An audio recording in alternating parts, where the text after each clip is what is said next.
Well, g'day Saints fans and welcome to another edition of Saints TV. Today we're coming to you from the grandstand down here at Moorabbin, and you can see with me I'm holding the Victoria Police Blue Ribbon Cup, which is a traditional cup. It's been going for 4 years, and the winner between Hawthorn and St Kilda gets to take it home each year. As yet it hasn't graced the trophy cabinet down at Moorabbin, but we're hoping that maybe we can change that this year. We're going to be speaking to Neil Soullier, who is the Chief Executive of the Victoria Police Blue Ribbon Foundation, about what this cup means. It is in memory of Sergeant Gary Silk and Senior Constable Rodney Miller. It's a fantastic cause, so make sure you get down to the game this weekend and support it, because it really is worth coming down and seeing, hopefully, St Kilda take it home this week. Well, we did just play against the Western Bulldogs on Friday night at Colonial Stadium, so let's have a look at some of the highlights from that game. Gilby, it was a great kick coming out from Hunter. John Siracusa misses the ball. Jones, that should be interesting. Lawrence, thought about going back to Jones, settles, kicks it up forward of the wing. Rewald's got it. Rewald swings round on the right boot, a high up and under kick towards the full forward zone. Hunter from behind, had his hands all over Milne. Milne kept his feet, now he picks up, and Milne kicks a classic Milne goal. Looks towards the middle. Bounces obligingly for West over the head of Eagleton, chopped off by Jones. Now a chance for the Saints. Here's Harvey, runs to the wing, pulls it back towards half forward. Hamill needed to hang on. Now he's got a problem. Crediot charged in. Hand pass from Liberatore, not good. Voss did well, got it to Harvey. Lines up, has it got the carry? I think so. Goal, his first. And the Saints come back within 4 points. Ooh, well done, Almost. son. Pulled it. Yeah, Oliver almost sent somebody's head into the orbit, would have bounced off the roof, that one. Here's Black on centre wing. The left foot kick is an absolute gem. Straight down Milne's throat. He took the mark at full stretch and he plays on. Wants to kick it, wants to put a degree of difficulty, and he does. He kicks his third and the Saints hit the front. He is a superstar. Well, joining me now is Neil Soullier. He's the Chief Executive of the Police Blue Ribbon Foundation. Can you tell us a little bit about the Blue Ribbon Foundation and what you're trying to achieve for members of Victoria Police? Yes, Andrew, the Blue Ribbon Foundation perpetuates the memory of all police killed in the line of duty here in Victoria, and we get a lot of support throughout the year from all the public, and I guess it's really a way for the public to show their gratitude to the police and their appreciation for the role they play in keeping our community safe. And the Blue Ribbon Cup between St Kilda and Hawthorn is one of those activities that enables us to do that. And the two officers that are remembered in this particular trophy, can you tell us a little bit about them and perhaps their families?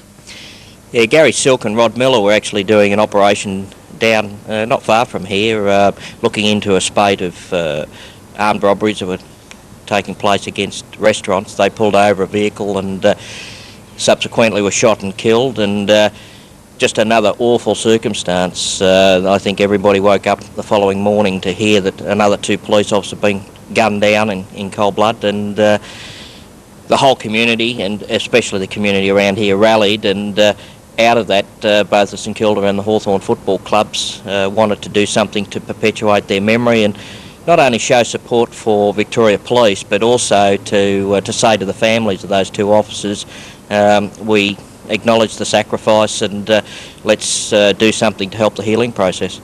Absolutely, I remember it quite clearly, and as you said, it is pretty close to home, and it's great to see that the two clubs who are based around this area can get together and support such an event. Can you remember perhaps some of your more enjoyable games or moments from some of the past games in the last 4 years? Well, actually, every game has had something different about it. The very first game, which was played at Waverley Park, I think from memory at one stage St Kilda were about 60 points up in the game. We better not talk too much about that. I don't want to talk about that one. And then the following year, I think we had the switch from Colonial Stadium to the MCG at the last minute. Last year was a terrific game of football. It was very, very close, right up to the wire, and I can remember standing down on the boundary with some of the Hawthorn officials that were gnawing their fingernails to the bone. So I'm looking forward to a great game this year, and maybe putting that cup in the St Kilda Trophy cabinet. Well, that'd be certainly nice, and the players will be wearing armbands to commemorate the occasion. Is that correct? Yeah, we've got the blue and white armbands, the police checker bands that all the players and officials will be wearing, and I believe some of the cheer squads will be waving blue and white flags. So if you see those in the crowd, it's not that they're acknowledging Carlton or North Melbourne. They're the police flags to again acknowledge all police that have been killed on the line of duty. And if Spider ever kicks a winning goal, is he able to get a bit of a better relationship with the police, do you think?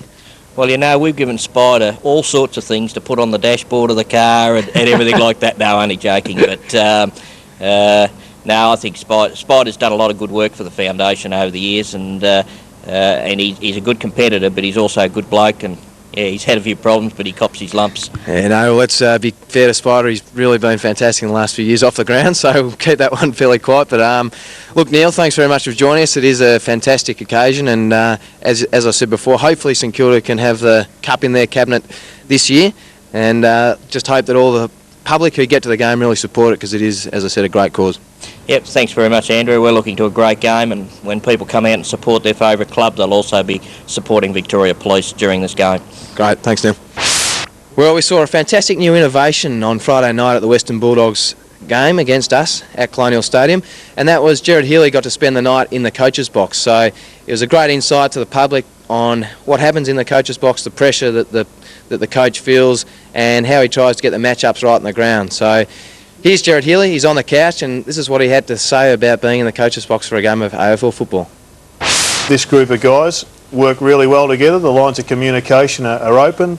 There's no outlandish behaviour. I don't think they swore once, which I thought was great control. I certainly couldn't display such control.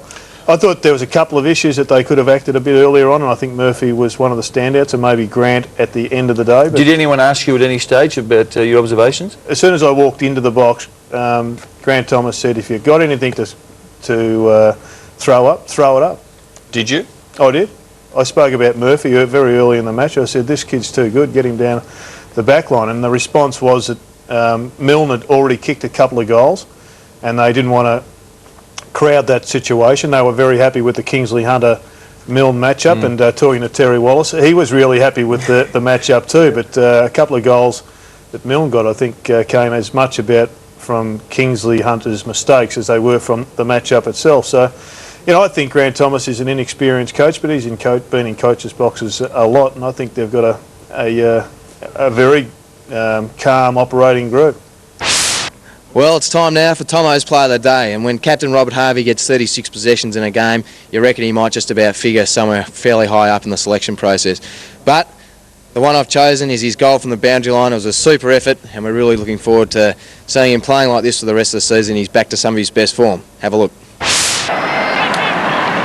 Voice not a full mailer. Harvey inside the 50. Can he thread the needle? Yes, he can. Oh, what a goal. Well, we're very lucky to have joining us now the coach of the St Kilda Football Club, Grant Thomas. Tomo, halfway through the season, had a bit of a mid-season review. What are your thoughts so far, and what have we got to look forward to for the rest of the year? Like I said just before, we've got had 3 or 4 really good performances. We've had a couple of performances which, you know, a bit of luck we could have got across the line. Had 4 really bad ones where we've been, you know, just smashed and right really from start to finish and never got ourselves in the game. And I think it's been a couple of games whilst we've been beaten by, you know, quite comfortably in the end. I think we've been pretty competitive, or very competitive, for three or so quarters, and those games being Brisbane and Western Bulldogs. And I think it comes down to, Tomo, the injuries. You just can't get away from that. Most sides that are going pretty well at the moment have got their full list, and you know, you look at Western Bulldogs on the weekend, they didn't have any injuries, and they had a full list to choose from. And you know, I'd like to put our full list against them on any occasion. I think it'd be a really competitive match, and the other sides that are going well have got a full list also. So whilst it's whilst it doesn't help your cause when you haven't got 6 or 7 of your best players every week playing in your side, it does make it really difficult.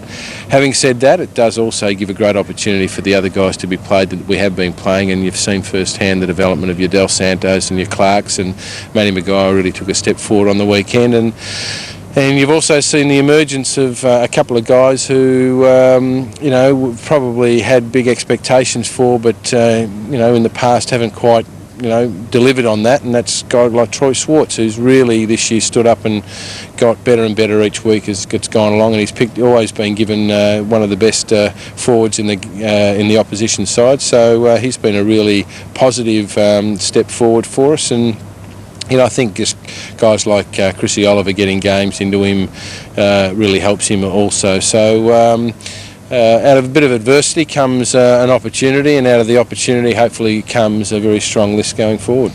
Now, it is only a 15-minute show, so just a quick one. Two players that I think have been fantastic for us. One's got a lot of publicity in Nick Riewoldt, but the other one in particular, Lenny Hayes, who's really stepped up this year. Your thoughts on their season so far, and obviously Lenny being out injured. Hopefully we'll have him back in a couple of weeks. Yes. Very good. Look, Lenny's been terrific, and we're all sad to miss him, especially in the way we missed him. That was really disappointing, and he'd set himself for a big year and worked really, really hard, and I think not only earned all the teammates respect, starting to earn a hell of a lot of respect amongst his peers and other sides as well. Just his fanatical approach towards the footy and the way his work ethic, I think he's really latched onto yourself and Harves and a few of the other guys, how you guys work, and he's, I think, finally realised that you need to sort of demand those standards, and if you do, you're a fair chance of playing well each week. And look, there's no doubt he would have been winning our BNF at that point in time, and but I'm sure that he'll come back bigger and better than ever. Who was the other one? Well, Nick Riewoldt, but he's probably had enough publicity, so we'll leave that one alone. Now, the other question I have is, Gerald Healy joined you in the coaches box. That was an interesting innovation. Any comments on that? Yeah, look, it was fun. Gerald just phoned up and he said that they'd like to do it, and I think it's part of the game. It's a mystical, I suppose, part from a general public point of view. That's the last area that they don't quite know 100% about, and they're always interested to find out what goes in the box and on in the box. So I was quite comfortable with it, and I'm actually meeting up with him on Thursday just to get a debrief and see if he's got any positives or negatives he can sort of tell us about. But he had helped make a couple of moves at different stages, so that was good. He's got a lot of footy now, Gerald, but no, I was quite comfortable with it, and hopefully the general public and everyone else got something out of it as well. Yeah, well, I'm sure I did. Well, that's Grant Thomas. He's probably the second time he's joined us on Saints TV, so we're very lucky to have him.